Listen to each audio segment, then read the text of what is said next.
सोचिए, क्या ऐसा हो सकता है कि कोई अपने दिमाग को सचमुच बदल दे? आज हम इसी बारे में बात करेंगे, न्यूरोसाइंटिस्ट डॉक्टर एंड्रयू ह्यूबरमैन की इनक्रेडिबल कहानी के जरिए। ये एक ऐसी कहानी है जो दिखाती है कि हमारा दिमाग, वो बदलने के लिए ही बना है। बस हमें ये पता होना चाहिए कि उसे सही डायरेक्शन कैसे देनी है। तो चलिए शुरू करते हैं डॉक्टर ह्यूबरमैन के इस पावरफुल कोट से। ये कोट एक तरह से पूरी कहानी की नींव रखता है कि आखिर जानबूझकर खुद को बदलना इतना मुश्किल और ज़रूरी क्यों होता है। देखिए, हमारा दिमाग हमें सेफ रखने के लिए बना है, हमेशा खुश रखने या बेस्ट बनाने के लिए नहीं। और यही वो स्ट्रगल है जिसका सामना खुद ह्यूबरमैन ने किया था। और यहीं पर आती है एंड्रयू ह्यूबरमैन की जिंदगी की सबसे बड़ी पहेली। सोचिए जरा, एक तरफ एक ऐसा टीनेजर है जो बिना माँ बाप के रह रहा है, जिसे स्कूल से निकाल दिया गया और एक लॉक्ड फैसिलिटी में बंद कर दिया गया। और दूसरी तरफ स्टैनफोर्ड मेडिकल स्कूल का एक जाना माना न्यूरोबायोलॉजी प्रोफेसर। सवाल तो यही है कि कोई इतनी बड़ी छलांग आखिर लगाता कैसे है। तो ये सब शुरू कैसे हुआ? इस सवाल का जवाब देने के लिए हमें ह्यूबरमैन की उथल-पुथल भरी जवानी और उस टर्निंग पॉइंट को समझना होगा जिसने उन्हें एक बिल्कुल ही अलग रास्ते पर डाल दिया। कल्पना कीजिए, ह्यूबरमैन का बचपन विज्ञान के माहौल में बीता, क्योंकि उनके पिता एक फिजिसिस्ट थे। लेकिन जब वो 13 साल के हुए तो उनके माता पिता के तलाक के बाद सब कुछ बिखर गया। वो स्केटबोर्डिंग और पंक रॉक की दुनिया में चले गए, जहां कोई नियम कानून नहीं थे। ये आज़ादी थ्रिलिंग तो थी, लेकिन साथ ही डिस्ट्रक्टिव भी, जो 1994 में 4 जुलाई को एक लड़ाई के साथ अपने चरम पर पहुंच गई। ये कोई मामूली मुसीबत में पड़ना नहीं था। उन्हें एक ऐसी जगह बंद कर दिया गया था जहां दरवाजों पर ताले थे। ये पहली बार था जब उन्हें सच में डर लगा और उन्हें एहसास हुआ कि अगर उन्होंने कुछ नहीं किया तो उनकी जिंदगी हमेशा के लिए एक अंधेरे रास्ते पर चली जाएगी। उन्हें बदलना ही था। और जैसे ही उन्होंने बदलने का फैसला किया, सही लोग उनकी जिंदगी में आते गए। एक थेरेपिस्ट ने उन्हें ध्यान की शक्ति सिखाई, जिससे उनके बेचैन मन को शांति मिली। एक कोच ने उन्हें फिजिकल डिसिप्लिन सिखाया, जिससे उन्हें ताकत मिली। और बाद में कॉलेज में एक प्रोफेसर ने विज्ञान के लिए उनके जुनून को पहचाना और उन्हें एक रास्ता दिखाया। इन मेंटोर्स ने उन्हें वो स्ट्रक्चर दिया जिसकी उन्हें सख्त जरूरत थी। यहां से ह्यूबरमैन की कहानी और भी दिलचस्प हो जाती है। उनकी पर्सनल जर्नी हमें ये समझने में मदद करती है कि किसी का भी दिमाग कैसे बदल सकता है, मतलब इसके पीछे की यूनिवर्सल साइंस क्या है। ये सिर्फ उनकी कहानी नहीं है, ये हमारे दिमाग के काम करने के तरीके की कहानी है। ये सब कुछ एक बहुत ही पावरफुल आइडिया पर टिका है, न्यूरोप्लास्टिसिटी। इसका सीधा सा मतलब है कि हमारा दिमाग पत्थर की लकीर नहीं है।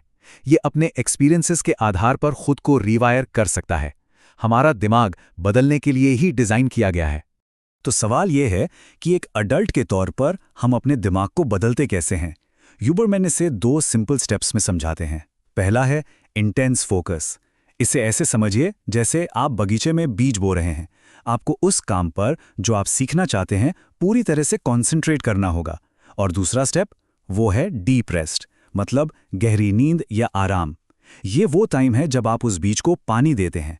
असली बदलाव वो आराम करते वक्त ही होता है। तो फोकस एक ट्रिगर है और आराम वो प्रोसेस है जिससे बदलाव अपनी जड़ें पकड़ता है। तो इस पूरी प्रक्रिया के पीछे कौन से केमिकल्स काम कर रहे हैं? 3 मेन प्लेयर्स हैं। नॉरपेनेफ्रिन एड्रेनलिन जैसा है। ये आपको एक बेचैनी और अर्जेंसी की भावना देता है जो आपको काम शुरू करने के लिए पुश करता है। एसिटाइलकोलिन एक स्पॉटलाइट की तरह है। ये आपको उस चीज़ पर तेज़ी से फोकस करने में मदद करता है जो आप सीख रहे हैं। और डोपामाइन वो है आपका इनाम। ये तब रिलीज होता है जब आपको लगता है कि आप सही रास्ते पर हैं और ये आपको आगे बढ़ते रहने के लिए मोटिवेट करता है। ठीक है, तो अब जब हम विज्ञान का क्या और क्यों समझ गए हैं, तो चलिए सबसे मज़ेदार हिस्से पर चलते हैं, कैसे। ये कुछ प्रैक्टिकल बिहेवियर बेस्ड टूल्स हैं जिनका इस्तेमाल कोई भी अपनी अंदरूनी हालत को कंट्रोल करने के लिए कर सकता है। तो सबसे ज़रूरी बात क्या है? वो ये है, हम अक्सर कुछ करने के लिए मोटिवेटेड फील करने का इंतज़ार करते हैं, है ना?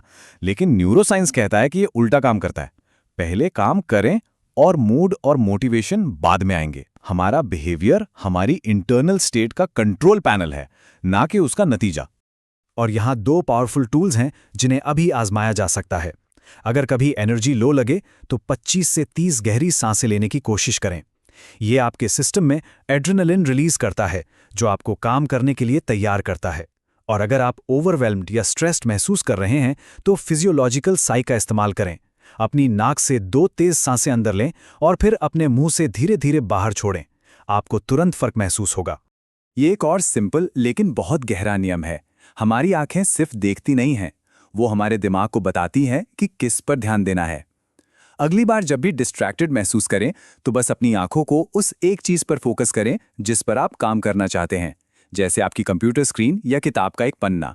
आप देखेंगे कि आपका मेंटल फोकस भी उसी पर टिक जाता है। दुनिया को धुंधला करने और अपने ध्यान को तेज करने के लिए अपनी आंखों का इस्तेमाल करें। और यहाँ हम कहानी और विज्ञान को एक साथ लेकर आते हैं। ह्यूबरमैन की यात्रा और रिवॉर्ड के विज्ञान को समझकर हम ग्रोथ माइंडसेट की असली ताकत को देख सकते हैं। ग्रोथ माइंडसेट सिर्फ पॉजिटिव सोचना नहीं है, ये सिर्फ ये कहना नहीं है कि मैं ये कर सकता हूँ। ये असल में स्ट्रगल में ही रिवॉर्ड ढूंढने की प्रैक्टिस है। हम अक्सर सोचते हैं कि हमें खुशी सिर्फ आखिरी नतीजे से मिलती है, लेकिन असली जादू तब होता है जब हम प्रोसेस से डोपामिन रिलीज करना सीख जाते हैं। जब कोशिश करना ही अपने आप में रिवॉर्डिंग लगने लगे तो समझिए कि आप अजेय हो गए हैं। और जब इनाम की बात आती है तो एक न्यूरोकेमिकल राजा है, डोपामाइन।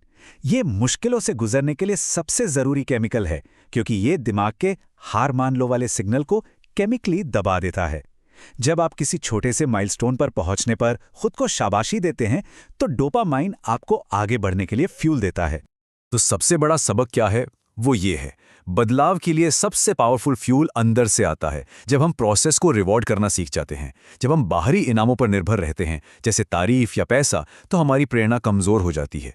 लेकिन जब हम कोशिश करने के काम को ही रिवॉर्ड करना सीख जाते हैं, जब हमें उस मुश्किल वर्कआउट में या उस मुश्किल पैराग्राफ को लिखने में खुशी मिलने लगती है, तो हम खुद को एनर्जी का एक कभी ना खत्म होने वाला सोर्स दे देते हैं।